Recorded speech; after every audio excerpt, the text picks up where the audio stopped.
Assalamualaikum warahmatullahi wabarakatuh. Perkenalkan, nama saya Muhammad Tangguh Ramadan Disaputro dari kelas PJKR 1D NPM 201063 Di sini saya akan menjelaskan materi tentang osteologi. Apa yang dimaksud dengan osteologi? Osteologi berasal dari bahasa Yunani, osteon, yang berarti tulang, dan logos, yang berarti ilmu. Jadi, osteologi adalah cabang dari anatomi yang mempelajari tentang tulang. Dalam mempelajari tulang, sering pula dijumpai istilah skeleton yang berasal dari bahasa Latin yang berarti kerangka. Pengertian sistem kerangka, skeletal osseous system manusia adalah suatu sistem yang disusun oleh sejumlah tulang, bones osseous, dan sedikit rawan, cartilage, yang membentuk tubuh manusia.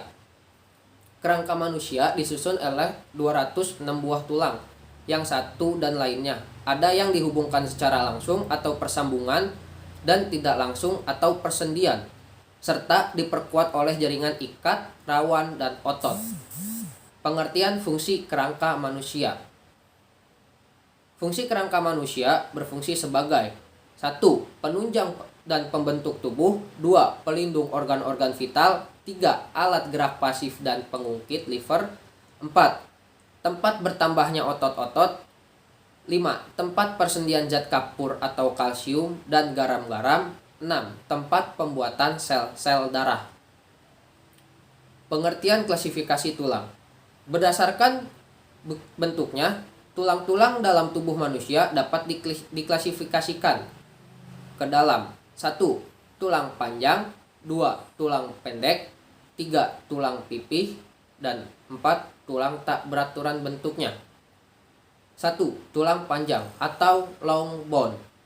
Tulang ini terdiri dari gandar, shaft, yang panjang, dan dua ujungnya. Gandar disusun oleh jaringan tulang padat, compact bone tissue.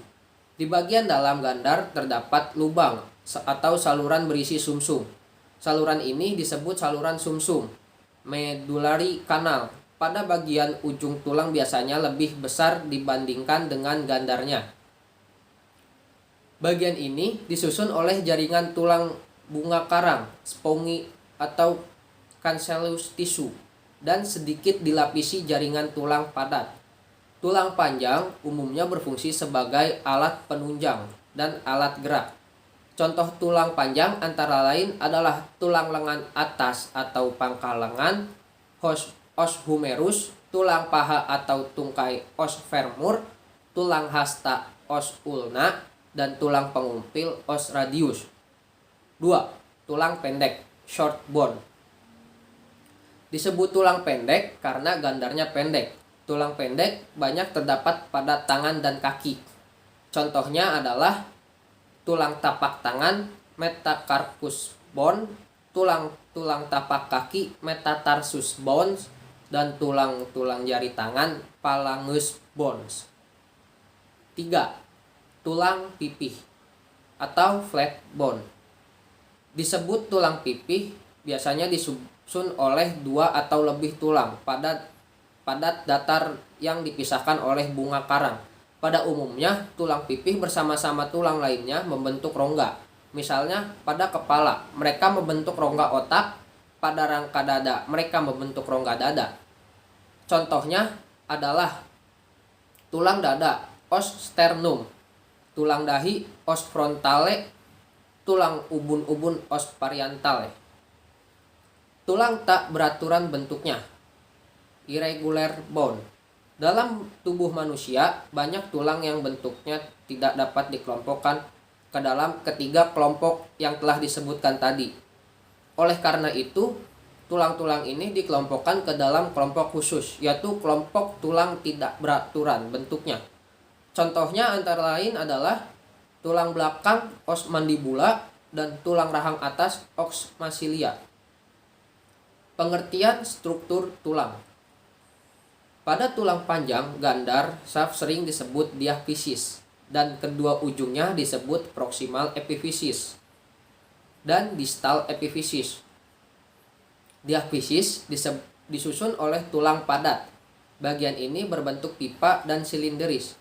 Ia membentuk rongga, sumsum.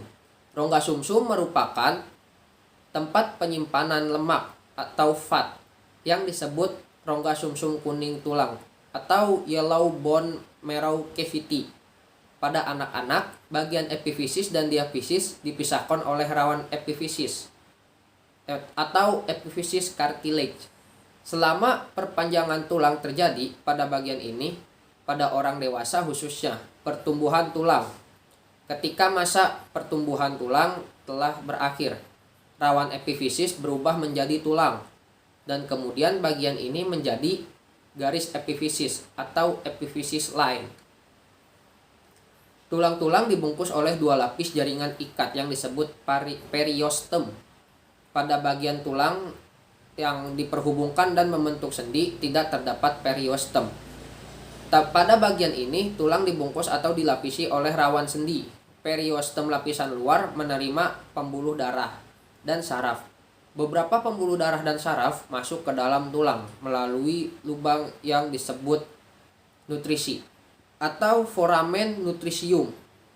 Bagian dalam lubang langsung melekat ke permukaan tulang. Sekian dari saya. Mohon maaf apabila ada kekurangan. Wassalamualaikum warahmatullahi wabarakatuh.